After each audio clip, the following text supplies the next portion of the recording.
Padre amado, Dios eterno, gracias te damos por esta hermosísima oportunidad de estar juntos estudiando tu palabra. Es un privilegio, un honor muy grande. Queremos aprovechar el tiempo. Estamos en un tiempo difícil, complicado, donde es necesario, Señor Dios, conocer tu palabra para poder dar razón de nuestra fe a cualquiera que nos pida una explicación, pero también para estar firmes contra la incredulidad y refutar todo argumento que se levante contra tu palabra. No queremos llenarnos simplemente el intelecto de conocimientos, queremos llenar el corazón del espíritu de la palabra. Queremos trabajar con la palabra escrita, el logos, y la palabra revelada, el rema. Por favor, derrama sobre mí espíritu de sabiduría, de conocimiento, de acuerdo a tu propósito. Igualmente para el pastor Manolo. Por favor, ayúdanos, te necesitamos. Da sabiduría a cada uno de los hermanos. Tú das sabiduría a los simples. Aquellos hermanos que por las circunstancias que vivieron fueron privados de la oportunidad de pasar por una universidad o no han cursado ningún curso de nada y pues tienen esa desventaja. Te ruego en el nombre de Jesús que tú añadas más a ellos por amor a tu nombre, que todos entendamos en el nombre de Jesús. Amén. Muy bien, mis amados. Las dos clases anteriores, los sábados anteriores, el primero hice una introducción general a este curso de historia del Antiguo Testamento. Y la semana pasada, pues, estábamos haciendo una introducción y hablamos acerca de la escritura, el origen de la escritura y cómo la arqueología ha confirmado la verdad bíblica y muchos eventos que los críticos de la palabra dudaban antes. Y a medida que se avanza en el conocimiento, aquellos que critican la Biblia van a tener que reconocer que la Biblia es la palabra de Dios. Quizás muchos no lo van a hacer, porque como dije, hay una actitud adversa, contraria. El ser humano es enemigo de Dios cuando no ha nacido de nuevo. Así que no procuramos que aquellos que no han nacido de nuevo, que no son creyentes, pues tengan fe en la palabra del Señor. Yo les dije que inclusive dejan de ser objetivos. Todo investigador debe ser objetivo. La mayoría no son objetivos, no tratan la Biblia, o sea, la revelación bíblica, la información que da la Biblia, lo histórico de la Biblia, no lo tratan de la misma manera que los descubrimientos de otras naciones. Cuando se trata de Egipto, de Asiria, de Babilonia, puede aparecer cualquier inscripción, cualquier documento y le creen. Pero si es la palabra de Dios, lo dudan. Todo lo que han dicho los reyes de Egipto, diríamos de la dinastía 18 de Egipto, por poner un ejemplo, ellos lo creen. Todas las narraciones, todo lo que aparece en los monumentos egipcios lo creen. Pero dudan que Moisés escribió el Génesis o el Pentateuco, aunque hay evidencias en el mismo libro que fue Moisés. ¿Por qué a Moisés no le creen? ¿Y por qué a los paganos le creen? Porque hay una indisposición hacia la palabra de Dios.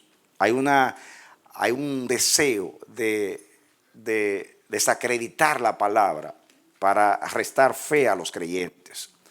Y eso no nos asombra. La palabra de Dios lo dice, que el hombre sin Dios es así, es incrédulo. Bien, vamos a hablar ahí en la página 56, donde habla de la escritura, dice la paternidad literaria del Pentateuco. Yo voy a leer un poquito ahí y luego voy a a explicar. ¿De acuerdo? Muy bien. Aquí habla de la opinión tradicional.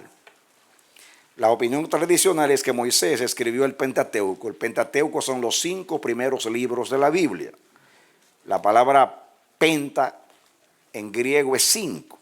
Los 5 libros, 5 rollos, 5 documentos. El Pentateuco. La tradición se lo atribuye a Moisés, como dice ahí. Dice que Moisés, voy a leer completo y después explico. La opinión tradicional es que Moisés escribió el Pentateuco sustancialmente, tal como lo tenemos ahora, con la excepción de los pocos versículos al final que relatan su muerte y algunas pocas interpolaciones explicatorias de los copistas, que es histórico en todas sus partes. La teoría crítica modernista sostiene que es una obra compuesta, producto de diferentes escuelas de sacerdotes, hecha alrededor del octavo siglo antes de Cristo, para fines partidistas y basada sobre tradiciones orales, cuyos recopiladores principales denominan los modernistas J, E y P. Y aun cuando difieren grandemente entre sí acerca de cuáles documentos asignar a estos diferentes editores, la teoría se presenta con el reclamo impresionante, entre comillas, producto, así llaman, producto firme de la erudición moderna. Según esta teoría, el Pentateuco no es historia, sino una obra de retazos y remiendos entrelazados de los trapos rotos de leyendas diversas. Mírense qué falta de respeto a la Escritura. Muy bien.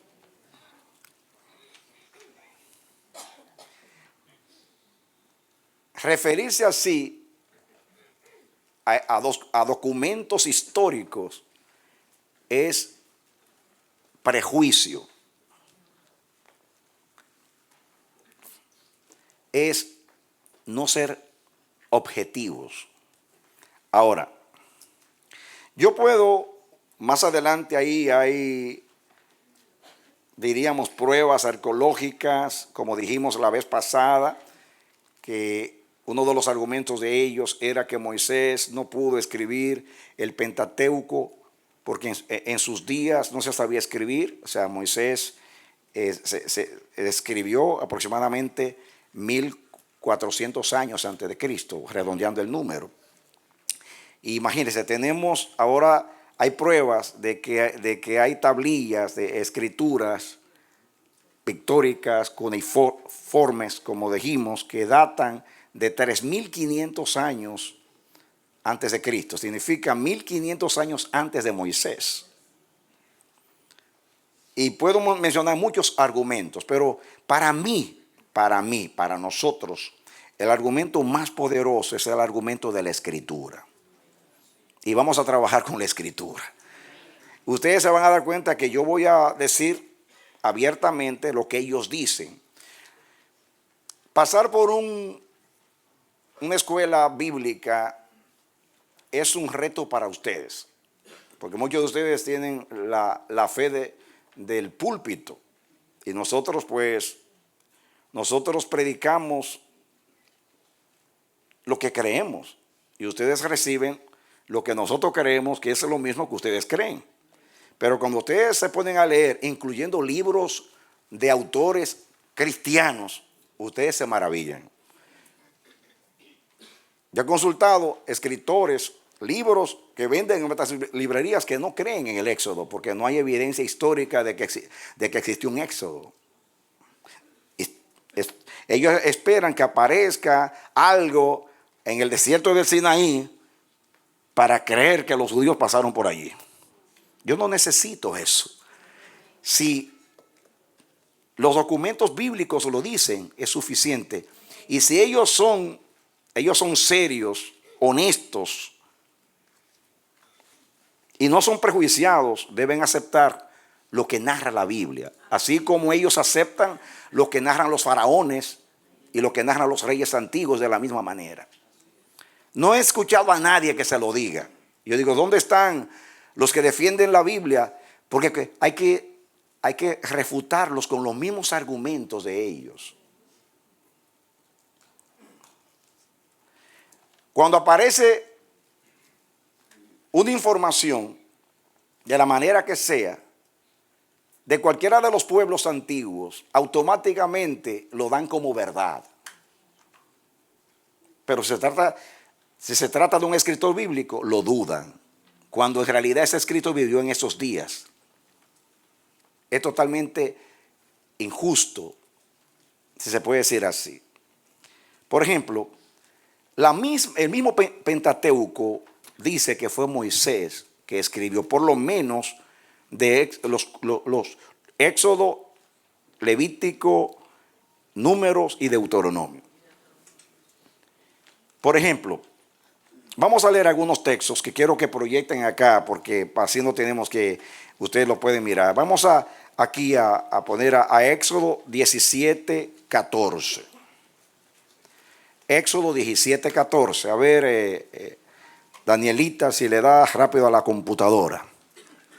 Dice, y Jehová dijo a Moisés, escribe esto para memoria en un libro y di a Josué que raeré del todo la memoria de Amalek de debajo del cielo. Está hablando ahí de Amalek, pero está diciendo que escriba en un libro. Muy bien, leamos a Éxodo 34, 27. Éxodo 34, 27. Y Jehová dijo a Moisés, escribe tú estas palabras, porque conforme a estas palabras he hecho pacto contigo y con Israel. Dios manda a Moisés a escribir. Yo estoy seleccionando, porque si me pongo a leer aquí hay un montón de textos, pero se me ve el tiempo leyendo textos, ¿ok? Muy bien. Vamos a leer a Números 33, 2. Ya leímos de Éxodo. Números 33, 2.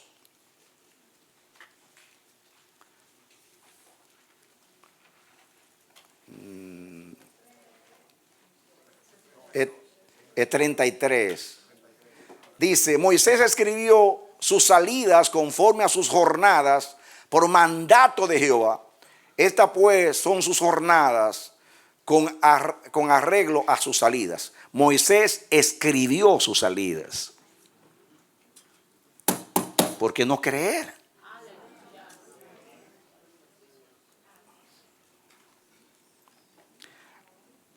Leamos Deuteronomio 17, 18 y 19.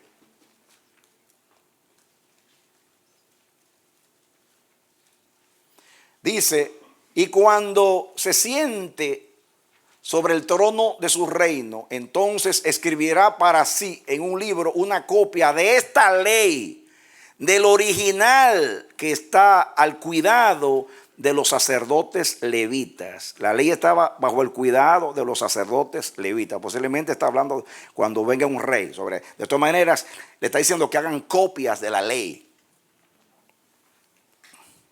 Muy bien. Puedo leer, hermanos, hay un montón de textos acá, pero estoy seleccionando algunos solamente. Por ejemplo, vamos a Deuteronomio 31, 16 al 19. Deuteronomio 31, 16 al 19. He aquí, tú vas a dormir con tus padres, y este pueblo se levantará y fornicará tras los dioses ajenos de la tierra donde va para estar en medio de ella, y me dejará e invalidará mi pacto que he concertado con él. Sigue. Vamos, pongan el 19, para no leer mucho. Dice, ahora pues, escribíos este cántico y enséñalo a los hijos de Israel, ponlo en boca de ellos, para que este cántico me sea por testigo contra los hijos de Israel. Lean el 24, versículo 24. Cuando acabó Moisés de escribir las palabras de esta ley en un libro hasta concluirse.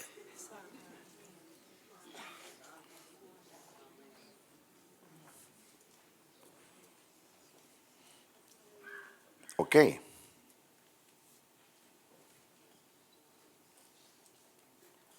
Ahora,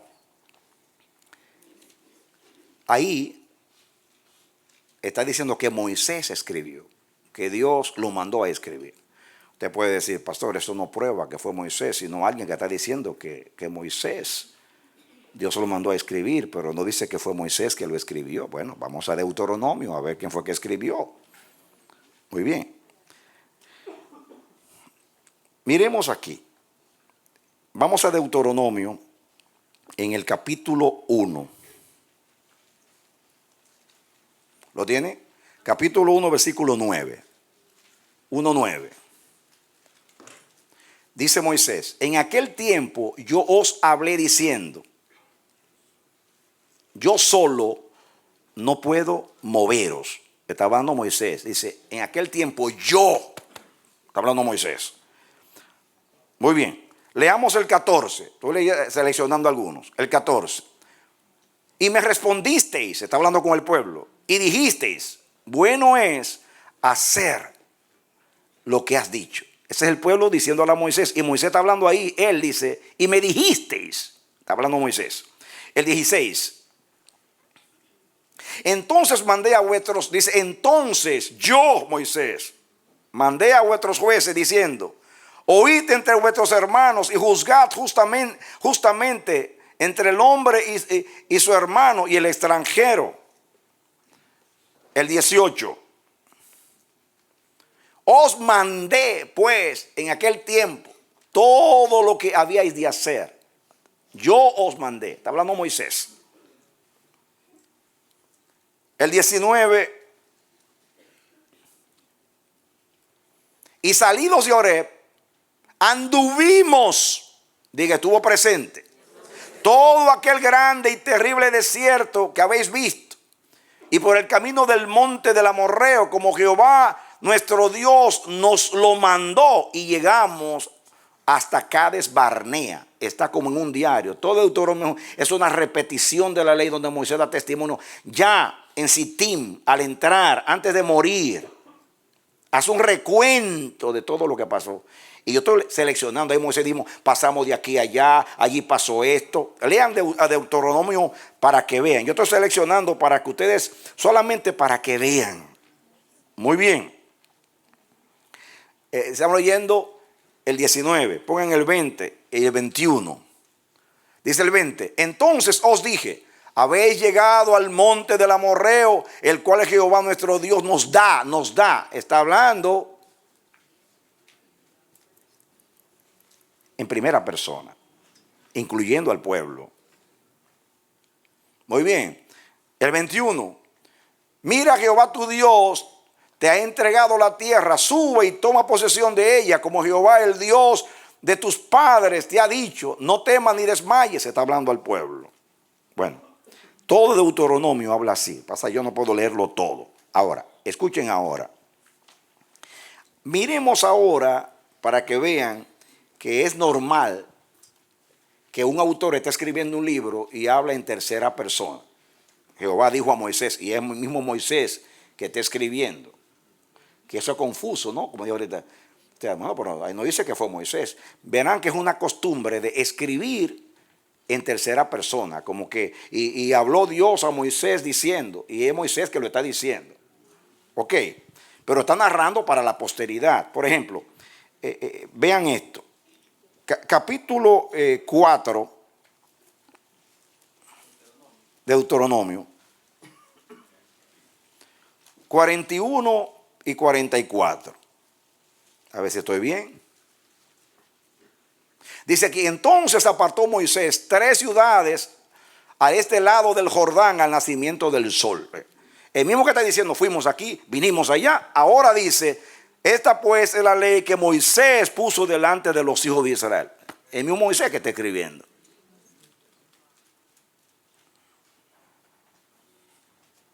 el mismo autor.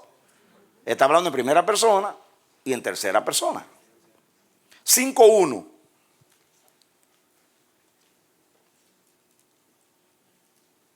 Llamó Moisés a todo Israel y les dijo: oye Israel, los estatutos y decretos que yo pronuncio hoy en vuestros oídos, aprendedlos y guardadlos para ponerlos por obra.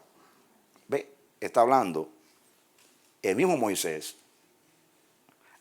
Muchas veces dice: fuimos acá, vinimos acá, Jehová nos dijo, incluyéndose que estaba presente, testigo, presente. ¿Cómo vamos a negar un testimonio así?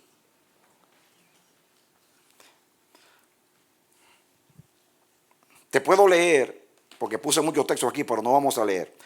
6:1 y 2, 7:1, 8:1, capítulo 9, versículo 8, 9, 10, 11, 12 y 13.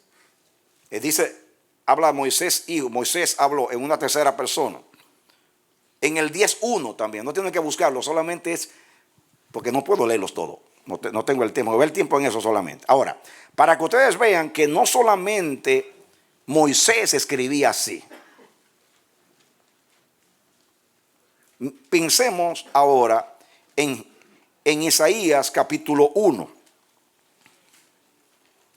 1:1 de Isaías. Miren el ejemplo de Isaías. Dice: visión de Isaías, hijo de Amós, la cual vio acerca de Judá y Jerusalén en los días de Usías, Jotán, Acaz, Ezequías, reyes de Judá. Está hablando el mismo Isaías, pero está hablando como si fuera otra persona. Ahora, sigamos con el 2.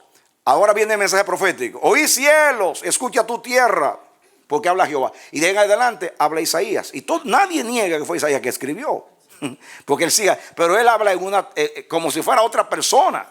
Está narrando. Muy bien. Pensemos en otro ejemplo, en el ejemplo de Jeremías. Pensemos en Jeremías del 1 al 4, para que vean que era una costumbre de los escritores de aquellos días hablar en tercera persona, como que están hablando de otra persona. Dice: las palabras de Jeremías, hijo de Isías, de los sacerdotes que tuvieron en Anatot, en tierra de Benjamín. ¿Ve? Está hablando de Jeremías como si no fuera Jeremías, no tercera persona. Ahora miren lo que sigue el 2. Palabra de Jehová que le vino en los días de Josías. Le vino, bien, tercera persona. De Josías, hijo de Amón, rey de Judá, en el año 13º de su reinado. Sigan con el 3. Y le vino también en los días de Joacín, hijo de Josías, rey de Judá, hasta el fin del año 12º de Sedequías, hijo de Josías, rey de Judá, hasta la cautividad de Jerusalén en el mes 5. Él está diciendo, está ubicando al lector históricamente, quienes reinaban en sus días, etcétera, etcétera. Entonces miren lo que sigue ahora. Vino pues palabra de Jehová a mí diciendo. Esto yo no lo leí en libro, hermanos. Esto fui yo. Van a ver muchas cosas que fui yo buscando en la Biblia, revelación. Porque veo que como que no saben defenderse. Están tan concentrados en refutar al ateo con su ateísmo y al incrédulo con su incredulidad, que se olvidan de los verdaderos argumentos bíblicos.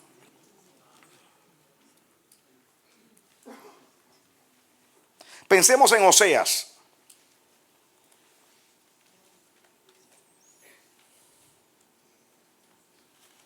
Del 1 al 4, Oseas, rapidito. Palabra de Jehová que vino a Oseas, hijo de Beeri, en los días de Usías, Jotán, Acaz, Ezequías, reyes de Judá, y en los días de Jeroboam, hijo de Joás, rey de Israel. Sigan con el 2. El principio de la palabra de Jehová por medio de Oseas. Dijo Jehová a Oseas: ve, tómate una mujer fornicaria e hijos de fornicación, porque la tierra fornica apartándose de Jehová. Miren que está hablando en una tercera persona. Están ahí. Léanse el 4. Fue pues y tomó, digan con el 3. Fue pues y tomó a Gomer, hija de Diblaim, la cual concibió y le dio a luz un hijo. Sigan con el 4. Y le dijo Jehová: ponle por nombre Jezreel, porque aquí a poco yo castigaré a la casa de Jehú por causa de la sangre de Jezreel, y haré cesar el reino de la casa de Israel. Miren, los primeros capítulos ubica al lector y dice el mensaje. Ahora, pasen al 3.1 para que vean ahora, al 3.1. Dice, y me dijo otra vez Jehová, ve, ama a una mujer amada de su compañero, aunque adúltera, como el amor de Jehová para con los hijos de Israel, los cuales miran a dioses ajenos y aman tortas de pasas. Sigue con el 2. La compré, está hablando él, entonces para mí, por 15 ciclos de plata y un homer y medio de cebada. Siguen con el que sigue. Y le dije, tú serás mía durante muchos días, no fornicarás ni tomarás otro varón, lo mismo haré yo contigo. Sigue con el 4. Porque muchos días, y sigue ahí, ya está bien, ya es suficiente para probar. Pueden ir por todos los libros de la Biblia y verán que habla de una tercera persona, como que está hablando de otra persona, y después dice yo y vi a mí, porque es una manera de ubicar históricamente el documento. En los días tal, escribió fulano de tal, pero es la misma persona. Así está escrito en Deuteronomio. O sea, no podemos decir fue otro, porque dice Moisés, y Dios se le dijo a Moisés, y Dios se le dijo a Moisés, porque esa era la manera. Moisés está narrando para dejar un testimonio para el futuro. Muy bien. Ya, para mí es suficiente. A mí no me importa lo que diga el arqueólogo más famoso del mundo, más investigador, más erudito. Me basta con el testimonio de la Escritura. Me basta. Amén. Ahora, escuchen ahora. Ya otro argumento, todos estos argumentos es yo diciéndole al Señor, ilumíname. Porque para mí lo más importante es lo que dice la Escritura. Yo no voy a cambiar, jamás voy a dudar. Y van a ver más adelante lo que le ha pasado a la iglesia. Desde Darwin para acá ha cambiado la interpretación de la Biblia. Porque estamos intentando reconciliar la Biblia con la ciencia y todo lo que diga la ciencia. Donde debe ser todo lo contrario. La ciencia debe ajustarse a la palabra. No al revés. La Biblia es una revelación. Escuchen. Lo primero que yo hice con ustedes, estamos estudiando el testimonio de la misma Escritura. Después, número 2, Moisés en la narración incluye a su persona, que ya eso lo estudiamos. Habla en la primera persona y habla en la tercera persona. Ahora, vamos a ver cómo otros libros de la Biblia hablan también que Moisés fue que escribió eso. Otros libros de la Biblia. Pensemos en Josué, que es el libro que sigue después. Un libro histórico también. Josué era el siervo de Moisés que sustituye a Moisés. Josué capítulo 1, los versículos 7 y 8. Josué 1, 7 y 8 dice, solamente esfuérzate y sé valiente, eso le dijo Dios a Josué, para cuidar de hacer conforme a toda la ley que mi siervo Moisés te mandó. No te apartes de ella, ni a la diestra, ni a la siniestra, para que sea prosperado en todas las cosas que emprendas. Nunca se apartará de tu boca este libro de la ley, sino que de día y de noche meditarás en él, para que guardes y hagas conforme a todo lo que en él está escrito, porque entonces harás prosperar tu camino y todo te saldrá bien. Pasemos al 8, 32 y 34. También escribió allí sobre las piedras una copia de la ley de Moisés, la cual escribió delante de los ojos de Israel. De los hijos de Israel, perdón. ¿Una qué? Copia. es decir, que se copiaba la palabra. Ese es un hombre que vivió, fue contemporáneo de Moisés, anduvo con él por 40 años, y yo le voy a querer a quién más, al que estaba allí y lo escribió, al que anduvo con él y lo escribió, o voy a querer a un Juan de los Palotes por ahí que apareció un quien sé yo cualquiera y dijo algo. Por favor.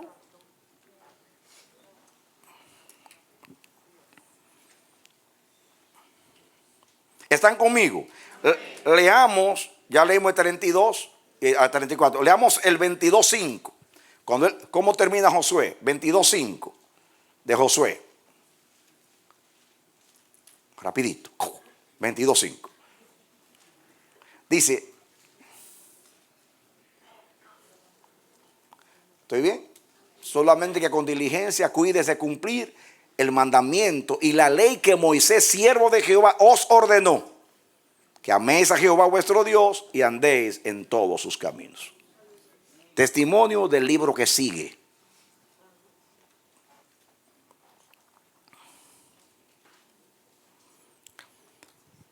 Pasemos a otros libros de la Biblia. Ya las narraciones históricas. Primera de Reyes 2:3. Rapidito. Primera de Reyes 2:3.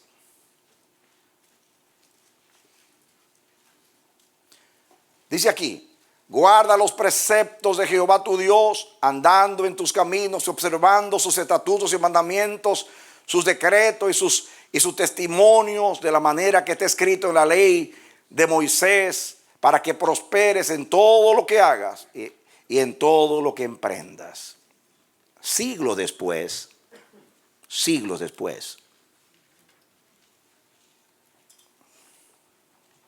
pongámosle, por poner una fecha, 1000 años antes de Cristo.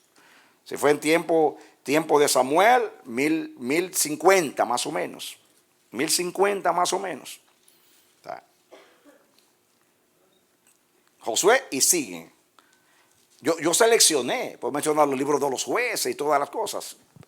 Porque a medida que se van escribiendo los libros, se sigue repitiendo la ley.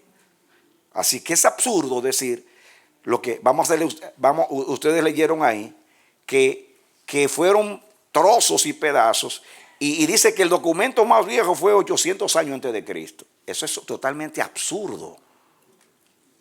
Absurdo. Y yo solo puedo refutar a ellos. Van a ver más adelante con los mismos argumentos de ellos. Porque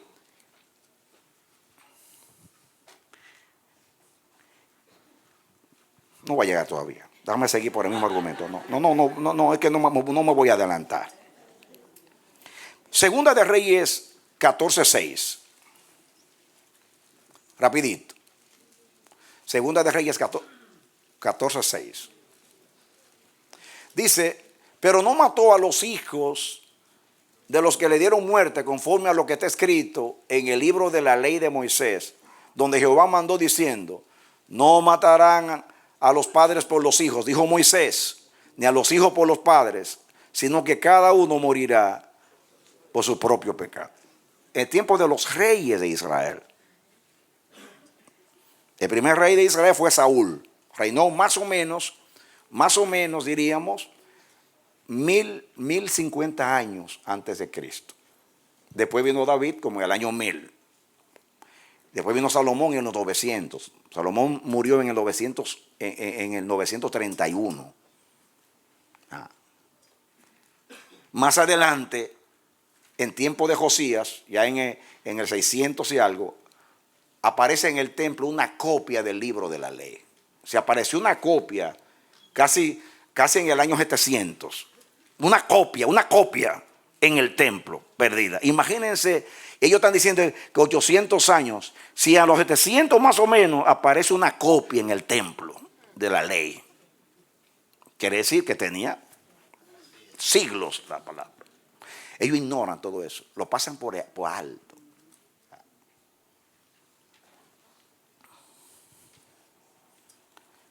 Puedo seguir leyendo, pero no quiero pararme ahí. Por ejemplo, Esdras, pues ya Esdras fue en el 400 y más. Esdras 6:18. Para ustedes solamente, no lo voy a leer. Daniel 9:11 al 13. Ya Daniel, eso es en el siglo VI, 500 y más. Daniel salió la segunda vez que Nabucodonosor invade, diríamos en el 597 antes de Cristo. Ahí salió, era un joven y más adelante escribe. O sea, Daniel 9:11 al 13. Muy bien. Ese es el testimonio de los otros libros de la Biblia. Ahora, vean cómo desde Moisés, Josué, vienen los libros históricos y todo el tiempo. Hermanos, la ley era que regía a Israel. Desde que Israel es nación que salió de Egipto, siempre se ha regido por la ley. O sea, es absurdo decir que fue otro que lo escribió. Absurdo decir eso. Y más decir, como dice ahí, como que inventaron las cosas. Vamos a ver el testimonio de testigos presenciales. Por ejemplo, en Números 2, del 1 al 31, no tengo el tiempo. Lo pueden leer ustedes después porque no quiero detenerme solamente en eso. Tengo muchas cosas que decir. En Números 2, del 1 al 31. Y Números 11, 7 y 8. Ahí habla de personas que fueron testigos de eso. Pero es otro argumento. Personas que fueron testigos. Léanlo ustedes después porque no tengo el tiempo. Tengo muchas cosas que compartir con ustedes hoy. ¿Qué pasó? Números 2, del 1 al 31. Y Números 11, capítulo 11, 7 y 8. Muy bien. Escuchen, pensemos ahora en todo el Nuevo Testamento, aunque viene después. Todo el Nuevo Testamento cita la ley de Moisés. Voy a decir los textos solamente. Ustedes apúntenlos rapidito. Mateo 19:8. Marcos 12:26. Juan 5:46 y 47. Romanos 10:5. Lo que te quiero decir, por toda la Biblia, o sea, siglos uno detrás del otro, diciendo que Moisés escribió el Pentateuco.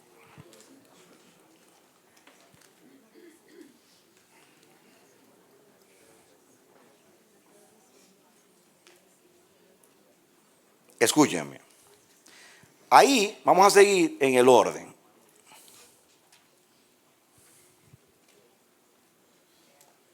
Otro argumento.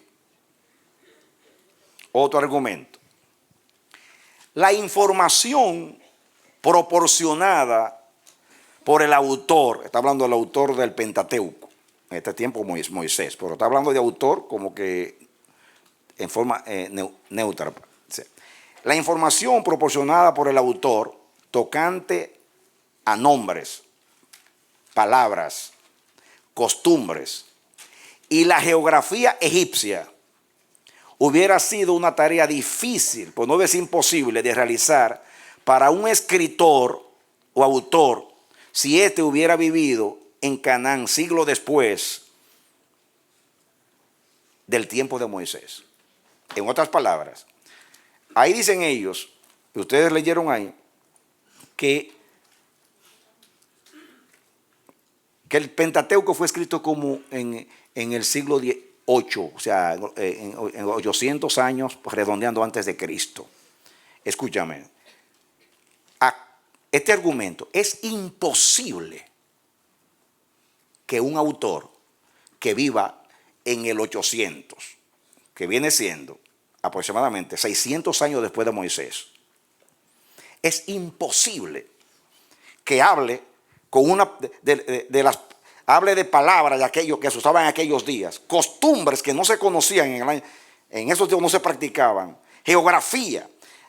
El Génesis habla de lugares de Egipto, Zoán, tal cosa, aquí. Que solamente una persona que vivió en esa época podría tener esa ubicación geográfica.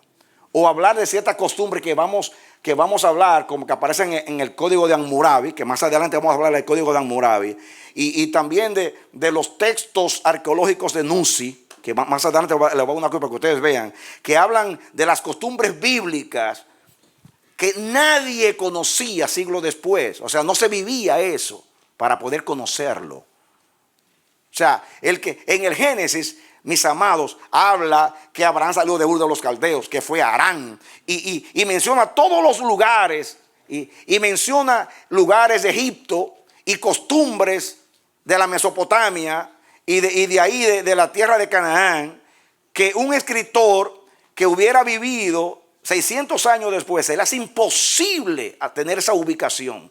No hubiera podido decir, porque si fue así, fue como una novela que escribió. ¿Cómo vas a ver todos esos datos históricos de costumbre y todas las cosas? Es imposible. Solamente alguien que vivió en esa época podía ubicarse en el contexto.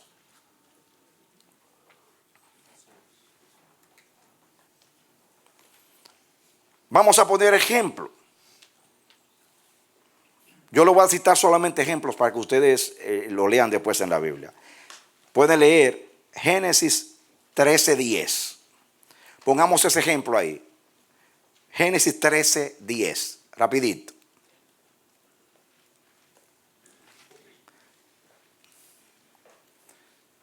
Génesis 13:10 dice: y alzó sus ojos y vio toda la llanura del Jordán, que toda ella era de riego, como el huerto de Jehová, como la tierra de Egipto, en la dirección de Zoar, antes que destruyese Jehová Sodoma y Gomorra. O sea, jamás un escritor que vivió allá, porque todas esas ciudades cambiaron de nombre después.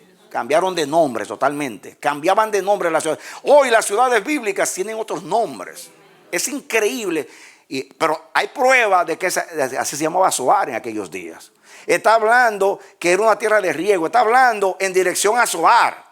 O sea, nadie, solamente un escritor que vivió en esos días podía tener esa información. Usted puede escribir una novela, pero usted no va a saber cosas que pasaron 2000 años atrás de ubicaciones. O sea, ahora sí, ahora tenemos un montón de documentos. Para aquellos días no teníamos documentos. No iba a una biblioteca, no había internet para ir a buscar información. Y a ver quién escribió acerca de eso. Pensemos, por ejemplo, en el capítulo 16 de Génesis, del 1 al 3. Génesis 16, del 1 al 3. Dice, Sarai, mujer de Abraham, no le daba hijos, y ella tenía una sierva egipcia que se llamaba Agar. Sigan. Dijo entonces Sarai a Abraham: ya ves que Jehová me ha hecho estéril. Te ruego pues que te llegues a mi sierva, quizá tendré hijos de ella. Y atendió Abraham al ruego de Sarai. Sigan. Y dice, y Sarai, mujer de Abraham, tomó a Agar, su sierva egipcia, al cabo de 10 años que había habitado Abraham en la tierra de Canaán, y la dio por mujer a Abraham, su marido. Ya van a ver cuando hablemos del Código de Hammurabi y los textos arqueológicos de Nunzi, que eso era una costumbre de la época. Que eso nadie lo hubiera sabido si no hubiera vivido en ese tiempo, porque 800 años antes de Cristo esa costumbre no existía.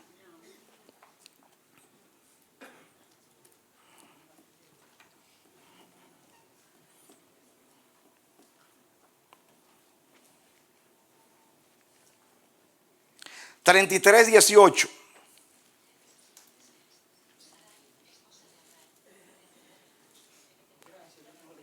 Génesis 33:18.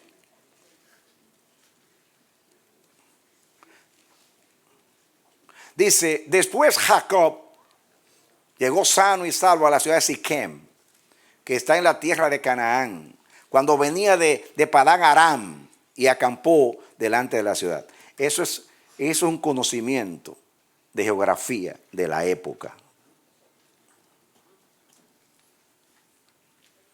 habla del camino, de acá, de la ruta. Solamente alguien que vivió en ese tiempo, amados. 41, 43.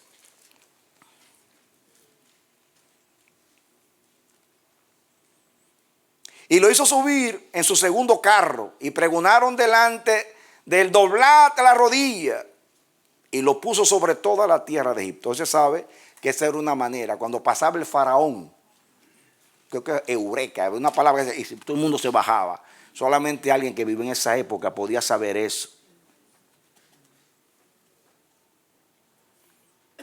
Ahora, leamos por último a Hechos 7:22. Hechos 7:22. Dice, y fue enseñado Moisés en toda la sabiduría de los egipcios y era poderoso en sus palabras y en sus obras. Moisés se crió en la corte, era un hombre culto, posiblemente hablaba más de un idioma, era militar, estadista, sabía escribir, porque viene de Egipto. ¿Por qué dudar?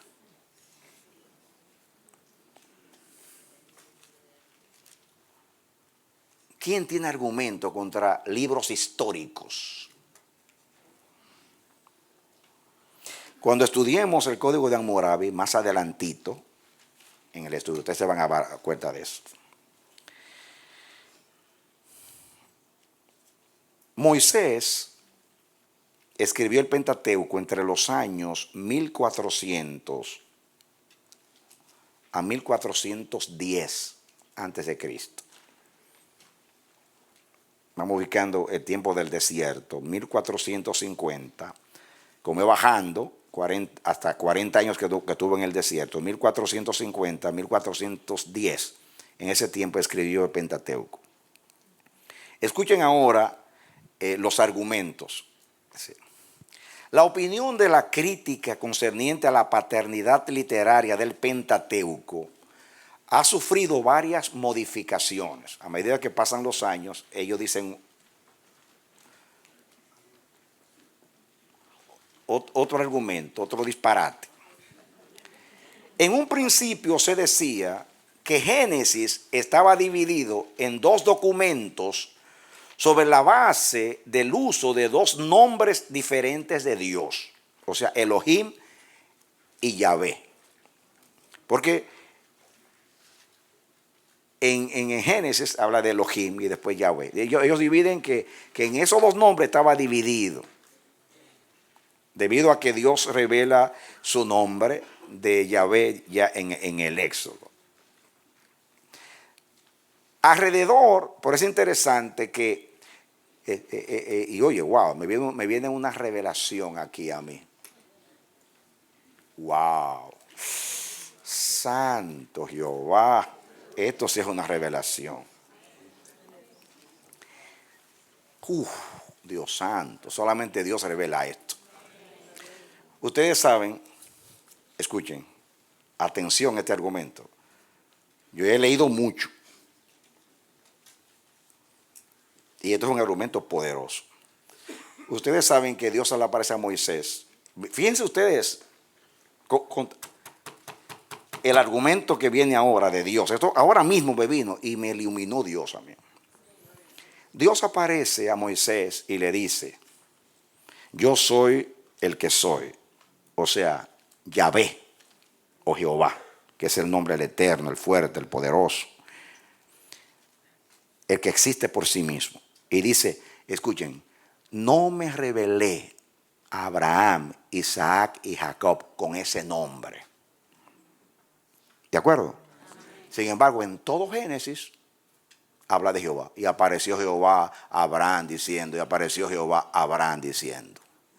Si no se reveló ese nombre antes, ¿por qué el escritor del Génesis lo menciona en toda su narración? Porque fue Moisés que ahora escribiendo le da el nombre de Jehová.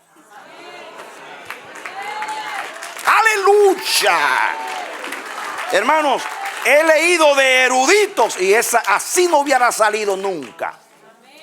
Eso explica por qué todo el Génesis menciona a Jehová cuando Dios no se había revelado en ese nombre. Pasa que desde que Moisés lo conoció, ahora está escribiendo el Génesis y entonces le llama a Jehová, le llama a Jehová, le llama a Jehová. Aleluya. Hermanos, cuando lean más se van a dar cuenta que esta es una gigantesca revelación. Y eso prueba que fue Moisés. Le está llamando. Acuérdense que Moisés, más adelante van a ver, recopiló datos por Abraham, Isaac, Jacob, los padres que fueron transmitiendo oralmente, o quién sabe, escribieron documentos acerca de las narraciones del Génesis. Y él le llama a Dios Jehová, que es un nombre que Dios se le revela a él, que no se le va a revelar a sus padres, pero como escribió el Génesis, llama a Jehová a todo el Génesis. Denle otro aplauso al Señor. Aleluya. Miren, aleluya. Dice, alrededor del año 875, ahora después de Cristo. Estamos hablando de un siglo y más de 100 años. 1875. Estamos en el 2019. ¿Entiende? Estamos hablando después de Cristo, no estamos hablando ahora antes de Cristo. Julio Wellhausen abogó por la existencia de 4 documentos desde los cuales se compuso todo el Pentateuco, según él. Estos eran J. Ve ahí que menciona el J, pero este autor dice las letras, pero no dice qué significa. Ahora, yo le busqué la información en otro lugar, lo que significa. ¿Ve? Ese es mi trabajo, ampliarle a ustedes. Escuche, este autor en el 1875, Julio Wellhausen, abogó por la existencia de 4 documentos desde los cuales se compuso todo el Pentateuco. Estos eran J, escrito de Judá. J es Judá. Estos eran J, escrito de Judá, cerca del año 850 antes de Cristo. Fue lo que les dije ahorita, que ellos creen que ese fue alguien comenzó a escribir en ese tiempo. Por un autor, miren cómo llama, un autor desconocido. Miren qué información histórica. ¿Puede usted creer en una persona?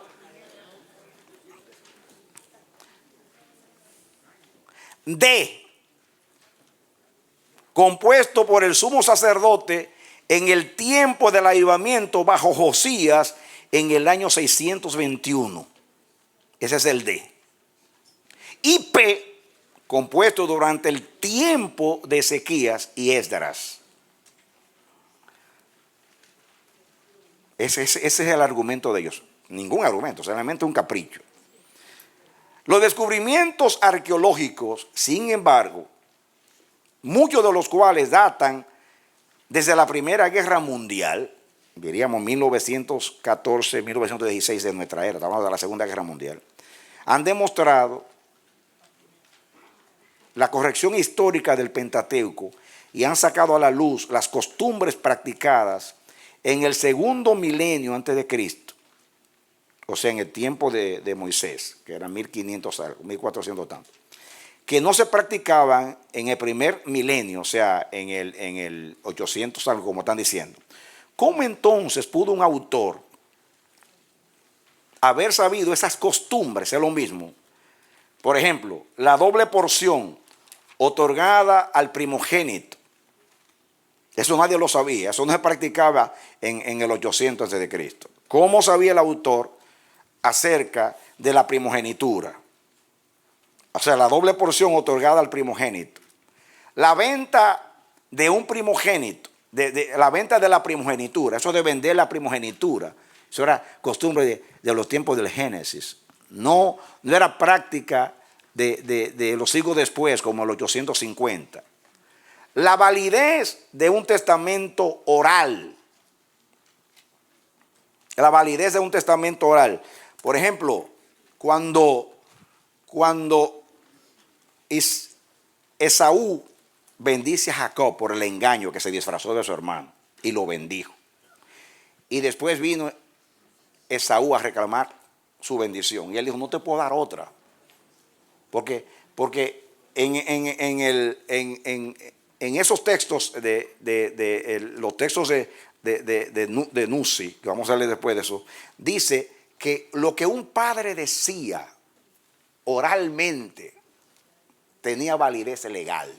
Por eso dice, no puedo retractarme. Ya lo que dije, ya lo dije. Con el deseo que tenía Isaac de bendecir a su primogénito que tanto lo amaba y que sabe que ya Jacob lo engañó, era para decir, este muchacho, la bendición es tuya, hijo. Pero ya legalmente no se podía retractar porque tenía validez legal una afirmación oral. Eso nadie lo hubiera sabido si no hubiera vivido en aquellos días, amados.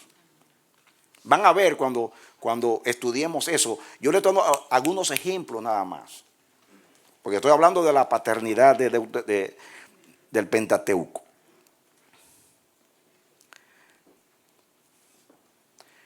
Voy a leer el pensamiento completo aquí. ¿Cómo entonces pudo un autor haber sabido estas costumbres? Por ejemplo, la doble porción otorgada al primogénito, la venta de una primogenitura, la validez de un testamento oral, a menos que hubiese vivido en un periodo anterior al sugerido por la crítica. Indudablemente Moisés disponía de información tanto oral como escrita de la historia primitiva, la cual usó bajo la dirección del Espíritu Santo para escribir acerca de sucesos anteriores a su propia vida. Naturalmente, que alguien más debió de haber escrito el relato de su muerte, Deuteronomio 34. Que cuando Moisés dice que ese último versículo que yo les leí de Deuteronomio 31, que dice, y escribió, y terminó y concluyó Moisés de escribir, y ahí dice que murió Moisés, y después el 34 dice murió Moisés. Eso era costumbre de aquellos días. Cuando murió una persona, alguien escribía,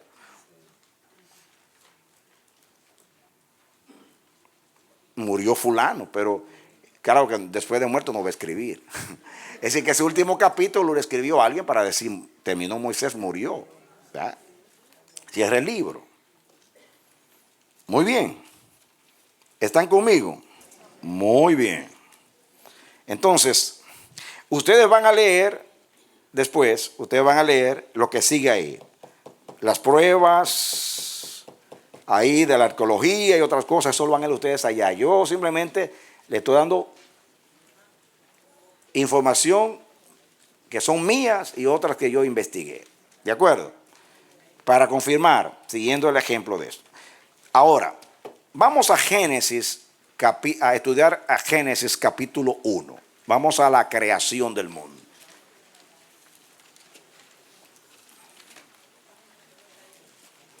Abran ustedes la Biblia en Génesis capítulo 1.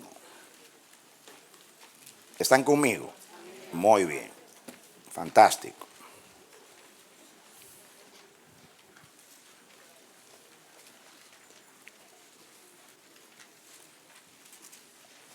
¿Están conmigo? Estudiemos el primer versículo. En el principio creó Dios los cielos y la tierra. Es el 2.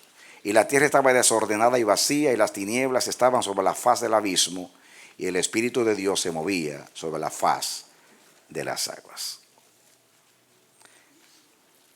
Pensemos en la primera afirmación de la palabra. En el principio creó Dios los cielos y la tierra. Yo escribí esto. Esta afirmación revela y nos enseña que cielo y tierra no existían desde la eternidad, sino que tuvieron un principio, un origen. Este versículo revela que los cielos no son eternos, que el único eterno es el que los hizo. Los cielos y la tierra tuvieron un origen, y Dios es el origen de los cielos y la tierra. Esta declaración no es solo un simple encabezado ni un sumario de la historia de la creación, sino una revelación de que el universo vino a la existencia por la voluntad y el poder del Creador.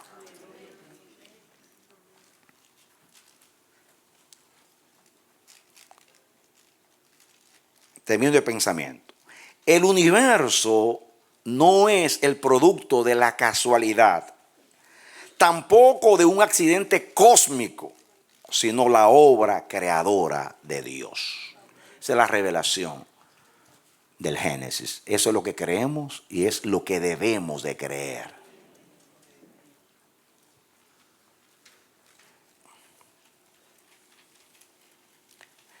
Pensemos aquí en el verbo crear, y creó Dios. El verbo hebreo es bará, creó. Usado también en los versículos 21 y 27. Ahora ahí, se usa en el 21 y el 27. Dice el 21, y creó Dios los grandes monstruos marinos. Ahí creó. Lo repite en el 27 también. Y creó Dios al hombre a su imagen. Denota en sí la imposibilidad de la materia preexistente. O sea, pueden escribir a Isaías 65, 17 y 18. Salmo 51, 10. Dije Isaías 65, 17 y 18. Salmo 51, 10. Amós 4, 13. Dios creó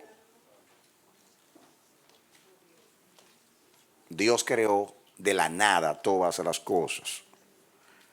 Barak significa que él no usó materia preexistente. Esto contradice lo que dicen los materialistas, que la materia siempre ha existido. Recuerdo el argumento que usaban cuando yo discutía con los ateos, cuando estudiaba. Me decían, hablando de la materia, nada se crea, todo se transforma. Ese es el argumento. Nada se crea, todo se transforma. Aquí dice, todo se crea. Porque hay un creador. Amén. Y esa es la palabra, el verbo barak. Barak tiene especialmente el mismo significado de asa, que significa hacer o construir. Usado en Génesis 1:25. Por ejemplo, en el 1:25 dice, e hizo Dios animales. Ahí hizo es asa. ¿Recuerdan ustedes el mensaje profético de Asael? Asa, que Dios hace, pero que lo usamos en pasado, Dios ha hecho. Muy bien. Asa, hay tres verbos que son sinónimos en el Génesis. Es barak, el segundo que estoy hablando es asa, que significa hacer o construir, usado en Génesis 1:25. Y también habla de toda la actividad creadora de Dios, también en Éxodo 20:11. Éxodo 20:11. Proyectemos ese texto, Éxodo 20:11. 11. Dice, porque en 6 días hizo Jehová los cielos y la tierra, el mar y todas las cosas que en ellos hay. Hizo, ahí está la palabra. Nehemías 9:6 también. No tengo que buscarlo, solamente lo estoy dictando. Un tercer vocablo para la actividad creadora de Dios es yazar, que se traduce formó. Yazar con Y y S, yazar. Pueden ponerlo entre comillas o entre paréntesis, formó. Aparece en Génesis 2:7. Miren lo que dice en el 2:7. Dice, entonces Jehová Dios formó al hombre del polvo de la tierra y sopló en su nariz aliento de vida y fue el hombre un ser viviente. ¿De acuerdo? Muy bien, ahí está la palabra formó. Ahí están las tres palabras. Dios no necesita materia para crear. Naturalmente, todo lo que él hizo en la tierra, lo hizo. La tierra existía, porque que en el principio creó Dios los cielos y la tierra. Y después Dios, pues naturalmente, cuando él dijo háganse las plantas, pues Dios llamó a la existencia de las cosas y se crearon. Esta palabra, o sea, Barak, enseña que el universo no fue resultado de un proceso evolutivo o el producto de la fuerza físico-química de la materia, sino la obra de los actos creadores de Dios. Esa es mi conclusión. Esta palabra enseña que el universo no fue el resultado de un proceso evolutivo o el producto de la fuerza físico-química de la materia, sino la obra de los actos creadores de Dios. ¿De acuerdo? Esa palabra Dios creó, Barak. Muy bien, pasemos a analizar la palabra, entre comillas, en el principio. Y digo entre comillas no por dudando, sino porque lo estamos destacando. En el principio. Escuchen. En el principio, no de la eternidad, sino de la creación del universo. En el principio creó Dios los cielos y la tierra. Está hablando del origen del universo, no de la eternidad. Habla de un periodo de la antigüedad lejano y desconocido, escondido en las profundidades de las edades eternas. Ahí está hablando de un periodo de la antigüedad lejano y desconocido, escondido en las profundidades de las edades eternas. Ese es en el principio.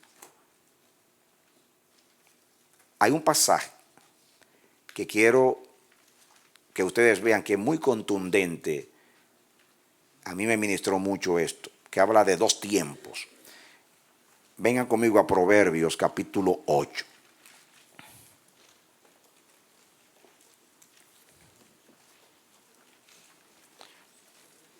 Proverbios 8, vamos a leer primero del 22 al 26. Si tienen su Biblia, lo pueden proyectar allá mejor, así evitamos.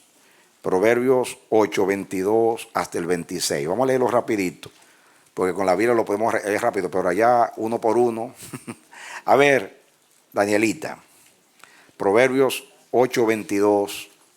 Dice Jehová, hablando de la sabiduría. Ahí está hablando, está siendo personificada la sabiduría. Está hablando como si fuera una persona. Dice, Jehová me poseía en el principio. En el principio. Allá otra vez, en el principio. En el principio creó Dios los cielos y la tierra. Ya de antiguo, antes de sus obras, eso es eternidad. Antes de sus obras. La sabiduría es Cristo, Jehová Siqueno. La iglesia siempre ha interpretado que ahí la sabiduría está hablando de Jesús. Vamos al 22 primero. Sí. Jehová me poseía en el principio, ya de antiguo, antes de sus obras, o sea, antes de que hiciera los cielos y la tierra. Eso es eternidad. Cristo estaba desde la eternidad. Seguimos con el 23. Eternamente, miren la palabra, tuve el principado. Está hablando de la sabiduría, pero es Jesús. Desde el principio, antes de la tierra. Eso es eternidad.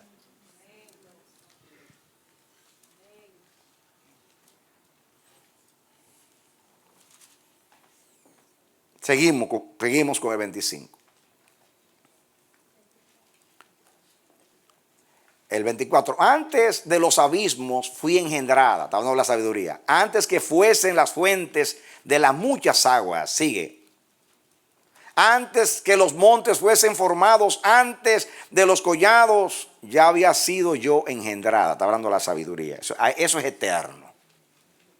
Dice el 26, no había aún hecho la tierra, ni los campos, Dice, ni el principio del polvo del mundo. Eso es eternidad. Antes de Dios crear todas las cosas. Seguimos con el 27. Cuando formaba los cielos, ahí estaba yo. Cuando trazaba el círculo sobre la faz del abismo, ahí estaba yo. Cuando afirmaba los cielos arriba, cuando afirmaba las fuentes del abismo, sigan. Cuando ponía al mar su estatuto para que las aguas no traspasasen su mandamiento, cuando establecía los fundamentos de la tierra, con él estaba yo ordenándolo todo, diga Jesús. Y era su delicia de día en día. Jesús era la delicia, la inspiración de la creación. Dios dijo como al artista: ponte ahí, Jesús, inspírame para crear, que voy a crear en tu nombre. Por él todas las cosas fueron hechas. Sean tronos, sean dominios, sean principados, sean potestades. Todo fue creado por él y para él. Y él es antes de todas las cosas. Y todas las cosas por él subsisten. Y el Padre lo dio como cabeza. Esa es nuestra cabeza, a la iglesia. Termina diciendo: y era su delicia de día en día, teniendo solaz delante de él en todo el tiempo. Leamos el 31 y dice: me regocijo en la parte habitable de su tierra, y mis delicias son con los hijos de los hombres. Qué lindo, precioso. Ahí habla de dos tiempos: el principio de la creación y antes del principio, que ahí se llama ya eternidad. ¿De acuerdo? Entonces estudiamos el principio.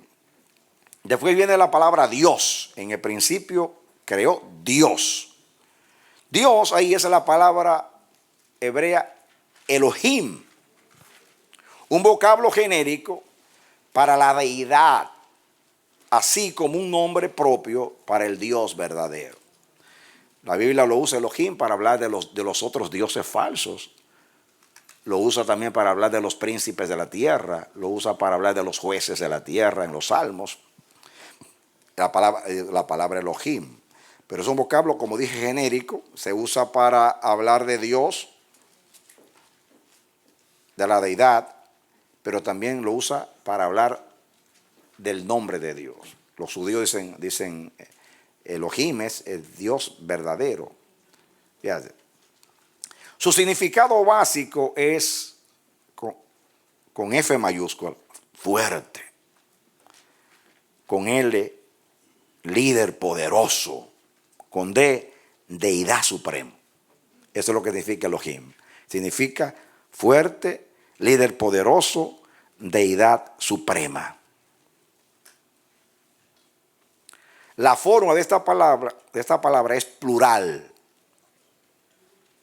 indicando plenitud de poder y majestad, y dejando campo para la revelación de la Trinidad, de la deidad en el Nuevo Testamento. Así que Elohim es plural. Se puede traducir también dioses. De Dios, dioses. Está en plural.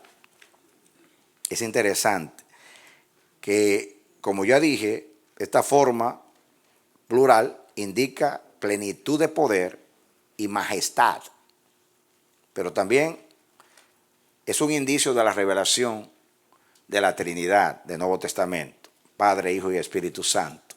Muy bien. Seguimos.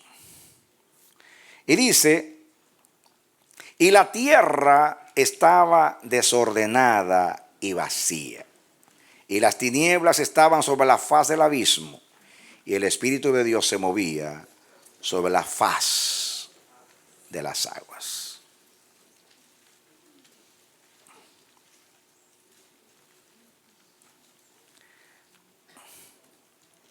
Estudiemos. Y la tierra estaba desordenada y vacía.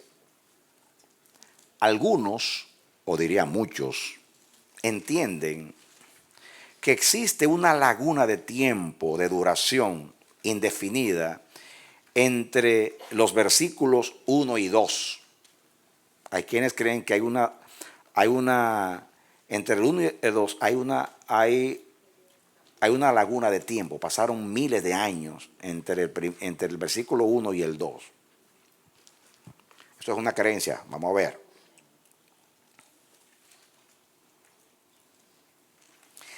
los que creen así traducen,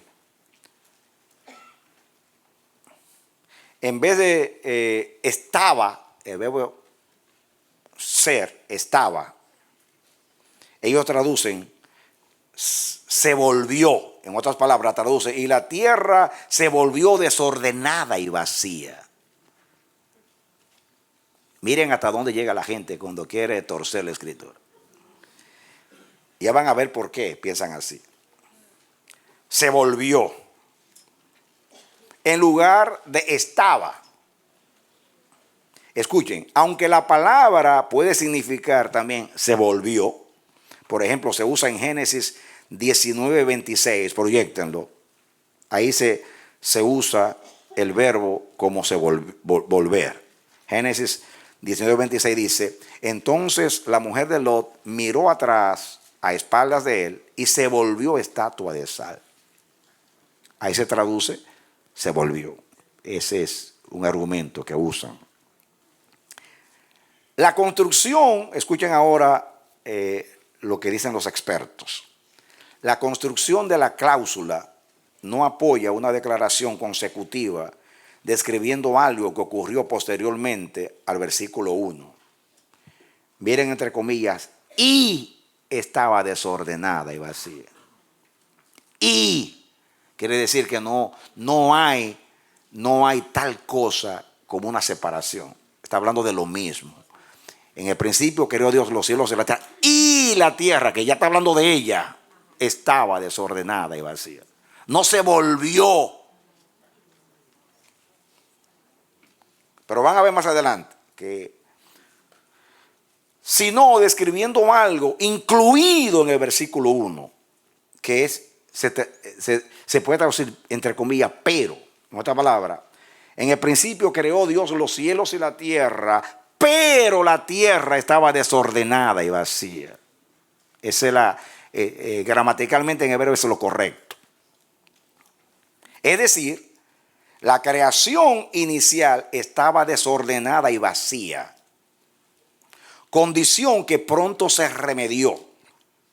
Isaías 45:18. No lo vamos a leer ahora, es una cita para que ustedes lo estudien después. O sea que pero estaba desordenada y vacía, pero luego Dios ordenó todo. Se remedió el problema. Vamos a leer a Isaías 45:18. Isaías 45:18. Interesante ese texto. Dice, porque así dijo Jehová, que creó los cielos, Él es Dios, el que formó la tierra, el que la hizo. Ahí están los tres verbos, crear, formar y hacer. Y la compuso, no la creó en vano, para que fuese habitada la creó. Yo soy Jehová y no hay otro. Amén. Gloria a Dios. Él no la creó en vano, sino para que fuese habitada, aunque estaba desordenada y vacía. La frase significa que hasta ese momento, en la actividad creadora de Dios, la tierra estaba desordenada y vacía. O sea, van a ver que esta teoría se llama la teoría de la brecha. Lo vamos a estudiar después. ¿Qué pasa? Esta teoría surgió unos años después de la teoría de la evolución por Darwin. Y fue un intento de algunos teólogos de la iglesia por reconciliar la evolución con la creación. Entonces, la idea, la vamos a estudiar ahora, la idea es que en el principio creó Dios los cielos y la tierra se volvió desordenada y vacía, como diciendo que hubo otra creación antes de Adán y que Dios la destruyó, y por eso los dinosaurios y los fósiles. De hecho, van a ver más adelante. Solamente le estoy diciendo para que entiendan lo que está diciendo. Miren el argumento. Están torciendo. Miren, más adelante van a ver que esta palabra se usa como 265 veces, y solamente como 8 veces se traduce volvió. Después todo lo demás es estaba. O sea,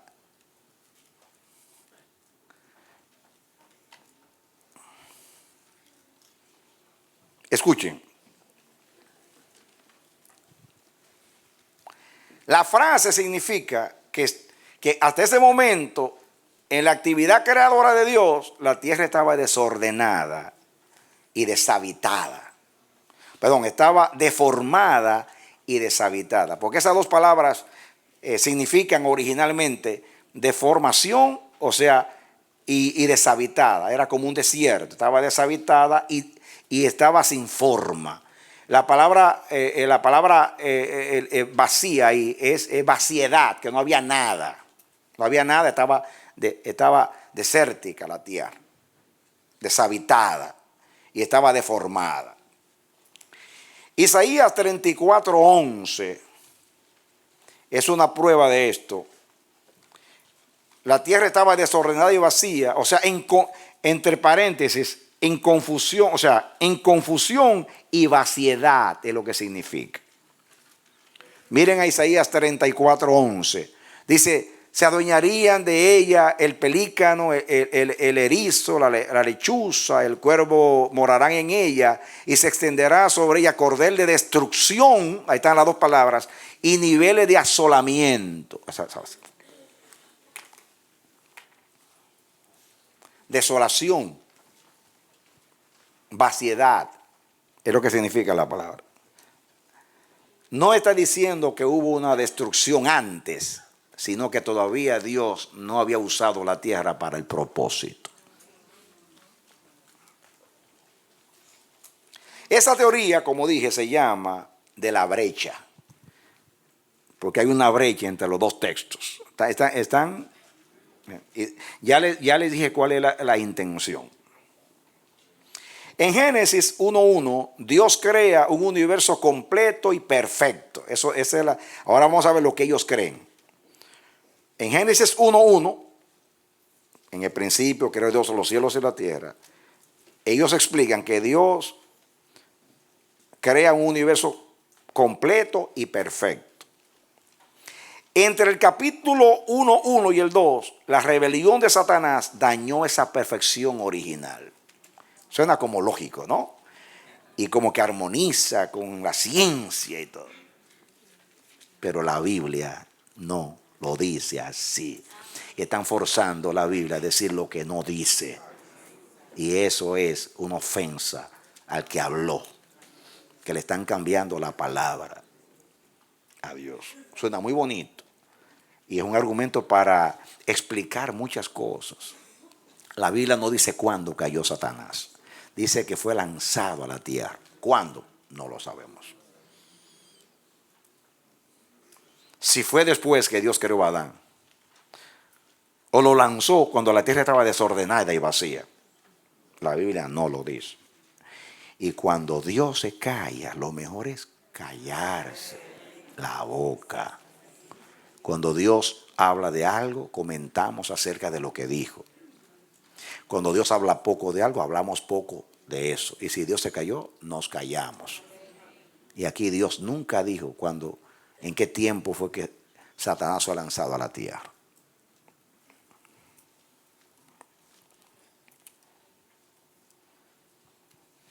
Entonces, ellos dicen que en el Génesis 1:1, Dios crea el universo completo y perfecto. Entre los dos versículos, ahí viene la brecha. Génesis 1 y Génesis 1:2, o 1:1 y 1:2, la rebelión de Satanás dañó la perfecta creación. Escúchenme, más adelante van a ver que la Biblia dice que lo que dañó la creación fue el pecado del hombre, según Pablo en Romanos 8. No fue Satanás, fue el pecado de Adán, que Dios lo hizo señor de la tierra, y como señor de la tierra, para enseñarse a la tierra, le cedió al príncipe de este mundo, y por eso la tierra fue afectada, porque su señor, el que dirigía la tierra, pecó, entonces la tierra como consecuencia fue afectada. No por el pecado de Satanás, sino por el pecado de Adán. Enseña la Biblia, ahí sí lo creo. Dice Pablo, más adelante va a ver que la naturaleza fue sometida a vanidad por causa del hombre. La popularidad de esta teoría es bien conocida y popularizada por un un escritor, teólogo llamado George o Jorge H.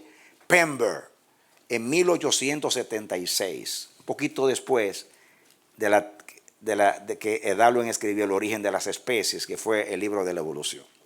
Y fue también popularizada por C.J. Scofield, que hay una Biblia. Scofield es muy conocido porque hay una Biblia que él comenta en el 1917. Yo tengo esa Biblia, yo la leí antes y anoche me puse a buscar el comentario de Scofield. Y dice, cuando habla de la brecha, dice, de esta manera se explica el problema de los fósiles, porque esa es la intención.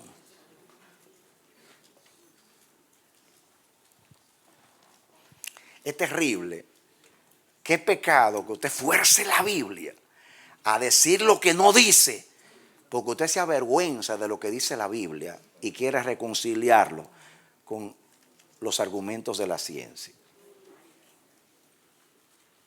Ustedes van a aprender aquí a amar, a respetar y a creer la palabra de Dios. Amén. Amén.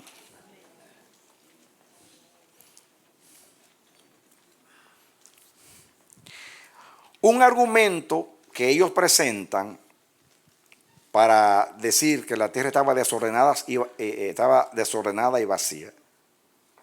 Ellos dicen que desordenadas y vacías, esos términos siempre indican juicio. Y citan el texto que yo cité, Isaías 34:11, Isaías 45:18, lo pueden buscar y después buscarlo, Isaías 34:11, Isaías 45:18 y Jeremías 4:23, que ahí se usan los dos términos. Es cierto, se usa para juicio, pero en Génesis no está hablando de juicio. No está hablando de juicio.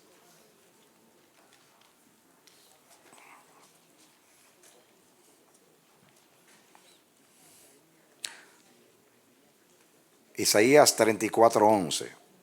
Tiene que hacerlo rápido, no puedo estar dictando. Isaías 45:18 y Jeremías 4:23. Argumento en contra. Las palabras pueden a menudo referirse simplemente a un espacio vacío y sin vida. Por ejemplo, voy a poner algunos ejemplos. En Job 26:7, Deuteronomio 32:10, Salmo 107:40, Job 6:18 y Job 12:24. En esos textos se refiere a un espacio vacío y sin vida. En lo que ellos citan es cierto que habla de un castigo, como Babilonia, por ejemplo, que Dios dijo que va a ser deshabitada y ahí va a haber animales del desierto. Se usa las dos maneras, tanto para hablar de un lugar donde hay desolamiento, vaciedad, y que no tiene que ver con juicio, y también se usa así. Pero en el Génesis no está hablando de un juicio. Ni siquiera está insinuando juicio, está narrando lo que pasó. Y la Biblia hay que estudiar en su contexto, porque un texto sin contexto es un pretexto. Muy bien. Otro argumento de ellos, el verbo estaba en el 1:2, debe ser traducido, llegó a estar, que ya se lo dije a ustedes, pero que eso es totalmente incorrecto gramaticalmente hablando en ese contexto. Además, muy pocas veces en la Biblia se traduce, se volvió. Muy pocas veces. Muy bien. Por ejemplo, la palabra hebrea, ayeza, que esa es la palabra era o estaba, se escribe Hayete,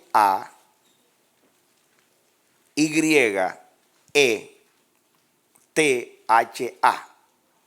Sería Ayeza o Ayeta.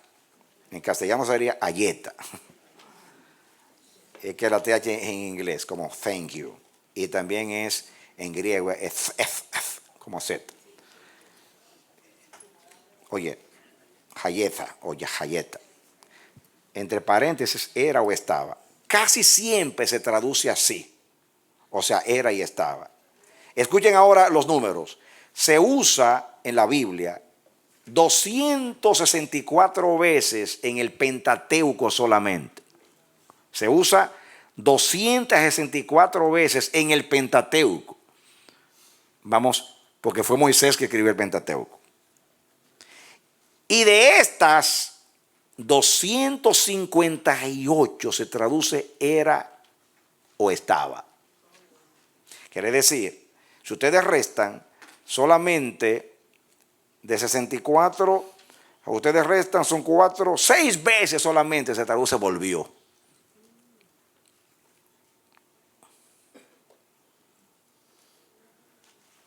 Y casi 258 veces. O sea, el resto menos 6 se traduce era o estaba. Un ejemplo es Jonás 3:3. Ahí se usa era o estaba. Muy bien. De todas maneras, está fuera de contexto y el hebreo, la construcción hebrea, consulté a algunos expertos, es imposible que se pueda hacer eso. Rompe la regla de la exégesis, de la hermenéutica, en la interpretación, es totalmente forzar el texto.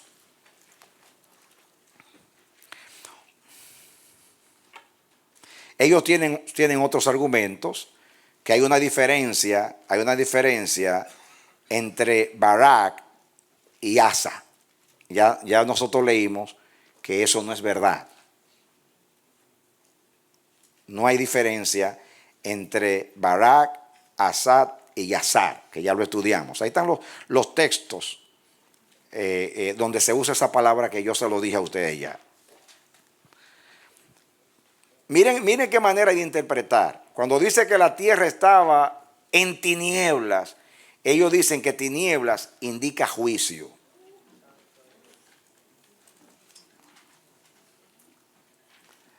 Tinieblas aquí es simplemente la ausencia de luz y a veces se usa para indicar algo bueno, como en el Salmo 104:20. Pongan ahí el Salmo 104:20. Dice, hablando de Dios, pones las tinieblas y es la noche, y en ella corretean todas las bestias de la selva. Pone las tinieblas. Ahí está hablando, en la narración está hablando que la tierra estaba oscura y Dios dijo, sea la luz. Y cuando dijo sea la luz, que más adelante va a decir, y llamó a lo claro día y al oscuro noche. No está hablando ahí de juicio. Es absurdo meter juicio ahí.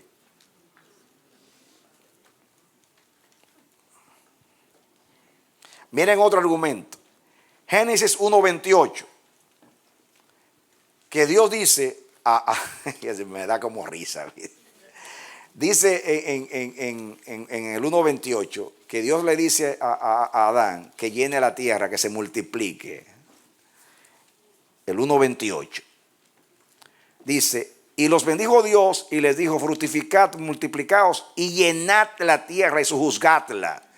Ellos dicen que cuando dice ahí, llenad, indica que una vez estuvo llena. O sea, llénenla otra vez.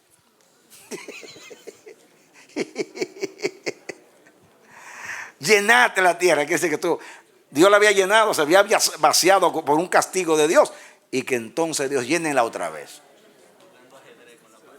Es terrible. Todo eso es para armonizar con la evolución. Es forzar, destruir la palabra de Dios para quedar bien con la ciencia. Prefiero que me digan ignorante, pero le sigo creyendo a Dios. Denle un aplauso al Señor.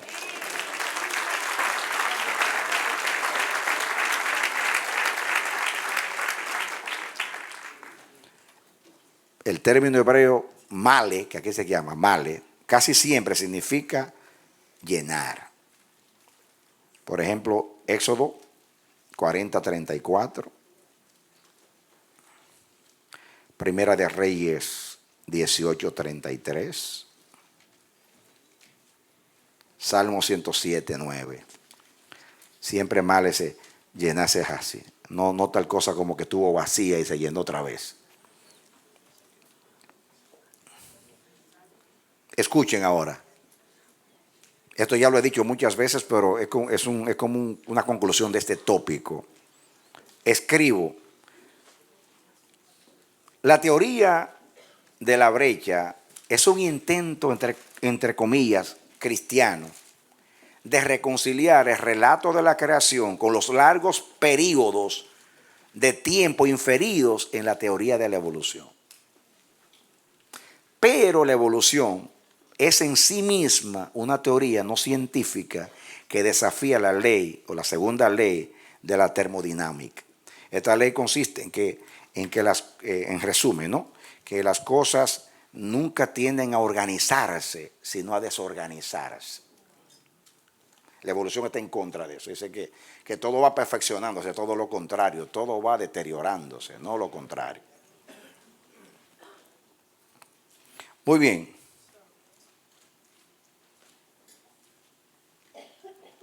Quieren explicar por qué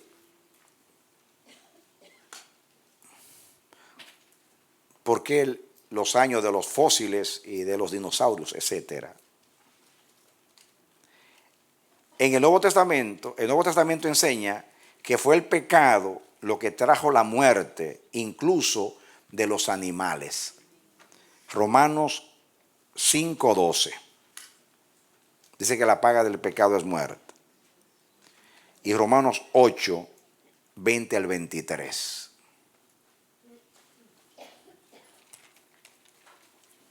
Romanos 8:20 al 23. Vamos a leer esos dos textos.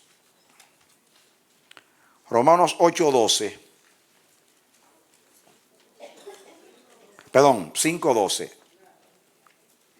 Ahora soy yo que estoy equivocado, doña Elita, no te preocupes.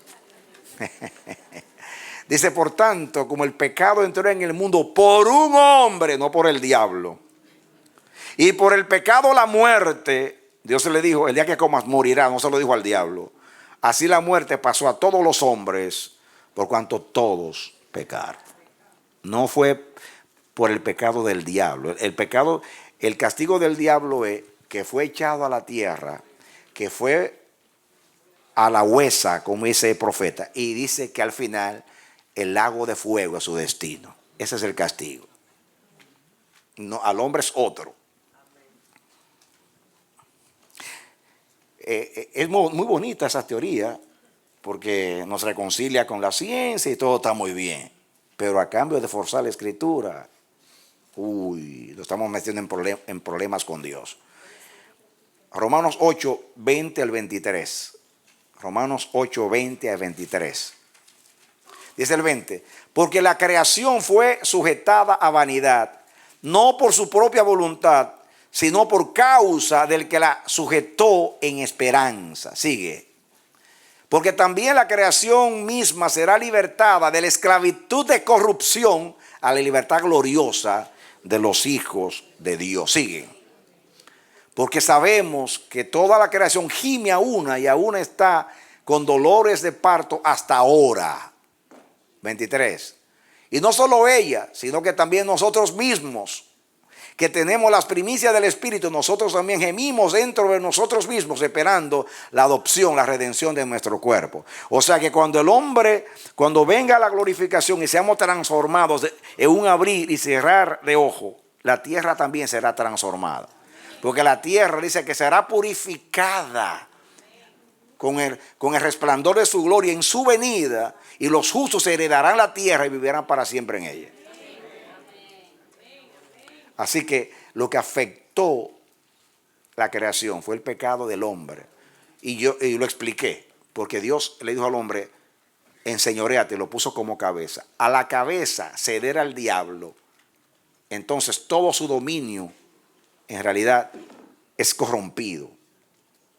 En este caso la creación, como consecuencia de que aquel a quien Dios se la sometió le falló, que era la cabeza. Muy bien.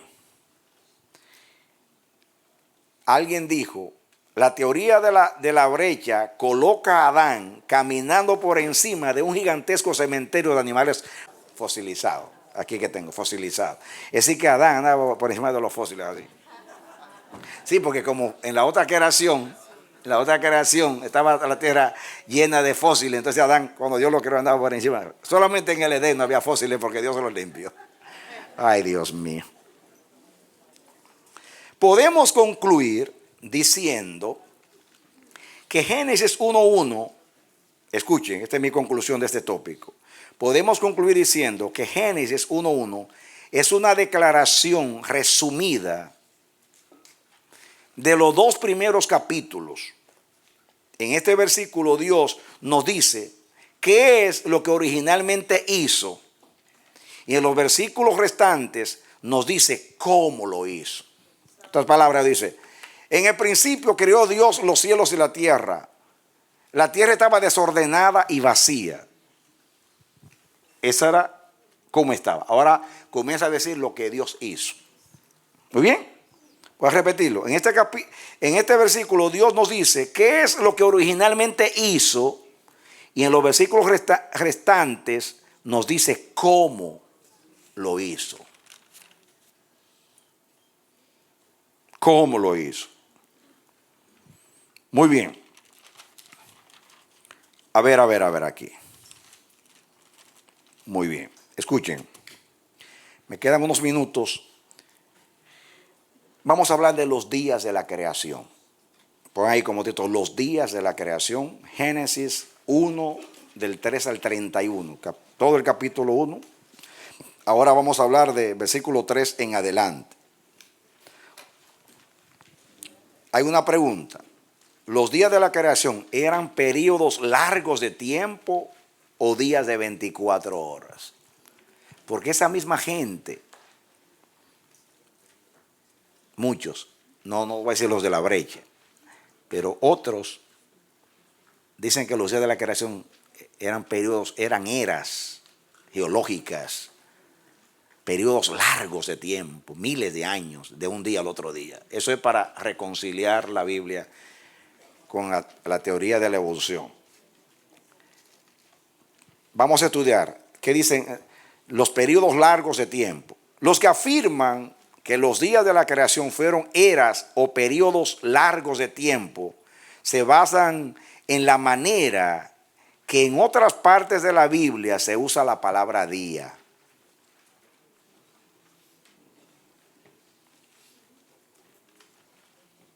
Por ejemplo, en Génesis 1:5, ahí ustedes, aquí en el libro de ustedes menciona esto. Creo que en la página 2 menciona. Inclusive este autor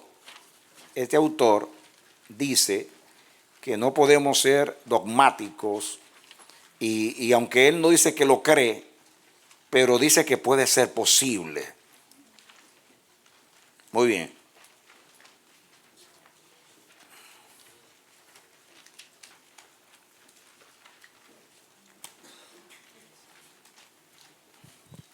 Ya, pasen, tienen que escribir Génesis,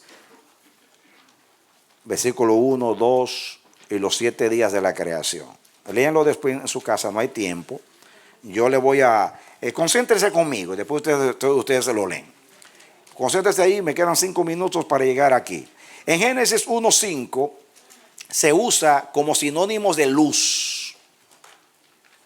La palabra día se usa como sinónimo de luz. Bueno, miren, ya no me da tiempo, vamos a dejarlo ahí. Me da pena no seguir. Pero vamos a hablar en la próxima de eso, de los días de la creación. Dejémoslo ahí para no restarle tiempo. Me queda el tiempo de la oración. Amén. Perdón. Vamos a ver ahora algo muy interesante. Mientras estudiaba, mi fe en la Biblia fue muy fortalecida. Créame. escuché muchos argumentos que apelan mucho a la razón. Pero mientras estudiaba, el Espíritu Santo me decía, aférrate más a mi libro. No es posible que tú le creas más a un fósil, a un cráneo que apareció por ahí, que no se sabe de qué mono era. No, van a ver después, le voy a un artículos para que vean que todos esos cráneos que han aparecido, había una falsedad detrás de todas estas cosas. Déjame decirte una cosa, amados.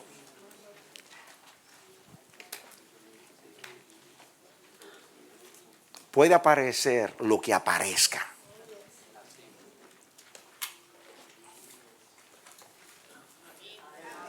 Este es el yunque donde se han gastado todos los martillos de los incrédulos. Y sigue siendo lo que es. La palabra de Dios. Esto no es retórica. Esa es la palabra del Señor. De la misma manera que están dudando si Moisés escribió, cuando el mismo Moisés dice que escribió, están diciendo